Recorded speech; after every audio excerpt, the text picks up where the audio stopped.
حضرت ابو ہریرہ رضی اللہ تعالی عنہ روایت فرماتے ہیں کہ رسول اللہ صلی اللہ علیہ وسلم نے فرمایا کہ جس نے کوئی علم کی بات پوچھی گئی جسے وہ جانتا تھا اور اس نے وہ چھپا لی، قیامت کے دن اس کے منہ میں آگ کی لگام دی جائے گی۔ حضرت فریدہ رضی اللہ تعالی عنہ روایت فرماتے ہیں کہ رسول اللہ صلی اللہ علیہ وسلم نے فرمایا کہ مسجدوں کو اندھیرے میں جانے والوں کو خوشخبری سنا دو کہ ان کو قیامت کے دن پورا نور عنایت کیا جائے گا۔ حضرت معاویہ رضی اللہ عنہ سے روایت ہے کہ رسول اللہ صلی اللہ علیہ وسلم نے فرمایا کہ اذان دینے والے قیامت کے دن سب لوگوں سے زیادہ لمبی گردنوں والے ہوں گے۔ رسول اللہ صلی اللہ علیہ وسلم نے فرمایا، اللہ تعالیٰ کے نزدیک دعا سے بڑھ کر کوئی چیز قدر کی نہیں۔ رسول اللہ صلی اللہ علیہ وسلم نے فرمایا، جو شخص اللہ تعالیٰ سے دعا نہیں کرتا اللہ تعالیٰ اس پر غصہ کرتا ہے۔ رسول اللہ صلی اللہ علیہ وسلم نے فرمایا، تم اللہ تعالیٰ سے ایسی حالت میں دعا کیا کرو کہ تم قبولیت کا یقین رکھا کرو اور یہ جان رکھو کہ اللہ تعالیٰ غفلت سے بھرے دل سے دعا قبول نہیں کرتا۔ رسول اللہ صلی اللہ علیہ وسلم نے فرمایا کہ اللہ تعالیٰ نے بیماری اور دوا دونوں چیزیں اتاری اور ہر بیماری کے لیے دوا بھی بنائی، سو تم دوا کیا کرو اور حرام چیز سے دوا مت کیا کرو۔ رسول اللہ صلی اللہ علیہ وسلم نے فرمایا، جس نے 3 جمعے سستی سے چھوڑ دیے اللہ تعالیٰ اس کے دل پر مہر لگا دے گا۔ رسول اللہ صلی اللہ علیہ وسلم نے فرمایا، اللہ تعالیٰ نے جب مخلوق پیدا کی تو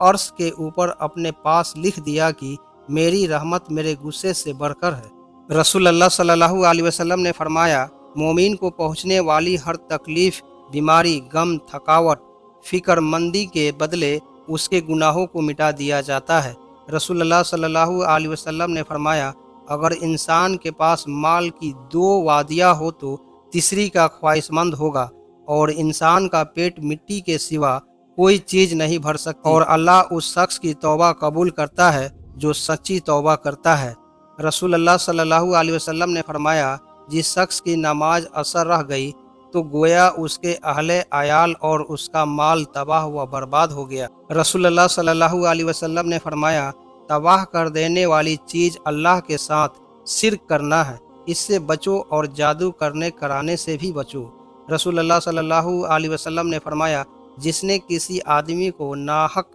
قتل کیا وہ جنت کی خوشبو بھی نہیں پا سکے گا، حالانکہ جنت کی خوشبو 40 سال کی راہ سے بھی سونگھی جا سکتی ہے۔ رسول اللہ صلی اللہ علیہ وسلم نے فرمایا، میں نے اپنے بعد مردوں کے لیے عورتوں کے فتنہ سے بڑھ کر نقصان دینے والا اور کوئی فتنہ نہیں چھوڑا ہے۔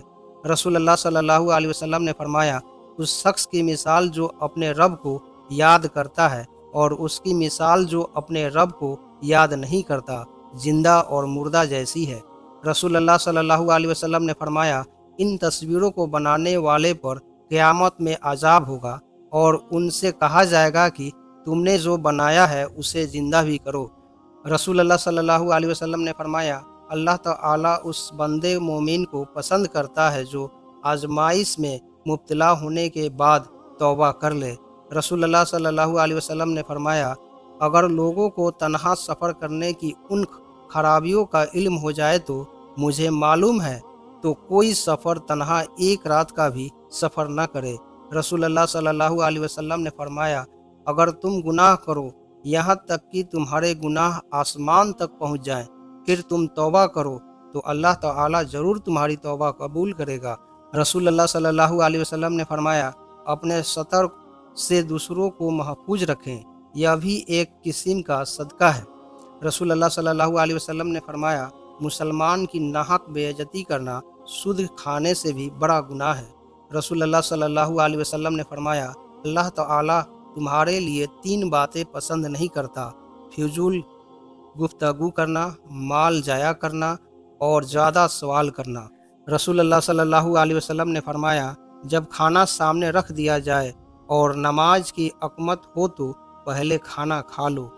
رسول اللہ صلی اللہ علیہ وسلم نے فرمایا، کامل مومن وہ ہے جو خوش اخلاق اور گھر والوں سے نرم سلوک کرنے والا ہو۔ رسول اللہ صلی اللہ علیہ وسلم نے فرمایا، دنیا مومن کے لیے قید خانہ ہے اور کافر کے لیے جنت۔ رسول اللہ صلی اللہ علیہ وسلم نے فرمایا، رشتہ داری کاٹنے والا جنت میں نہیں جا سکتا۔ رسول اللہ صلی اللہ علیہ وسلم نے فرمایا، سب سے پہلے جس شخص کا ثواب پہنچتا ہے وہ نیکی کرنا اور رشتہ داری نبھانا ہے، اور سب سے جلدی جن کا عذاب آتا ہے بغاوت و رشتہ داری توڑنا ہے۔ حضرت ابو ہریرہ رضی اللہ تعالی عنہ فرماتے ہیں کہ رسول اللہ صلی اللہ علیہ وسلم نے فرمایا کہ جس مرد کے پاس 2 بیویاں ہو اور اس نے اس کے درمیان انصاف نہ کیا ہو تو قیامت کے دن اس حال میں آئے گا کہ اس کا پہلو گرا ہوا ہوگا۔ حضرت سعد بن عبیدہ رضی اللہ تعالی عنہ فرماتے ہیں کہ رسول اللہ صلی اللہ علیہ وسلم نے فرمایا کہ جس شخص نے قرآن شریف پڑھا اور پھر اسے غفلت اور سستی کی وجہ سے بھلا دیا، وہ اللہ سے اس حال میں ملاقات کرے گا کہ وہ عزم ہوگا، یعنی کوڑھی ہوگا۔ ایک حدیث میں ہے کہ رسول اللہ صلی اللہ علیہ وسلم نے فرمایا کہ مجھ پر میری امت کے گناہ پیش کیے گئے تو میں نے کوئی گناہ اس سے بڑھ کر نہیں دیکھا کہ کسی کو کوئی قرآن کی سورت یا آیت آتی ہو اور پھر وہ اسے بھول جائے۔ حضرت عبداللہ بن عمر رضی اللہ تعالی عنہ فرماتے ہیں کہ رسول اللہ صلی اللہ علیہ وسلم نے فرمایا، جس نے نماز کی پابندی نہ کی اس کے لیے نہ نماز نور ہوگی، نہ دلیل ہوگی، نہ نجات کا سامان ہوگی، اور قیامت کے دن اس کا حشر فرعون، قارون، حیوان اور آبی بن خلف کے ساتھ ہوگا۔ حضرت ابن عمر رضی اللہ تعالی عنہ سے روایت ہے کہ رسول اللہ صلی اللہ علیہ وسلم کے سامنے ایک شخص نے ڈھکار لی۔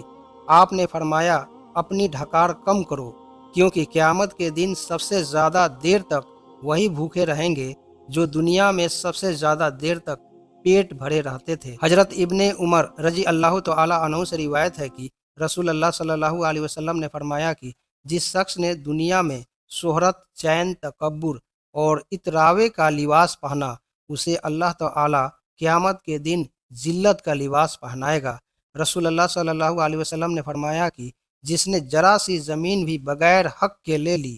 اس کو قیامت کے دن 7ویں زمین تک دھسا دیا جائے گا۔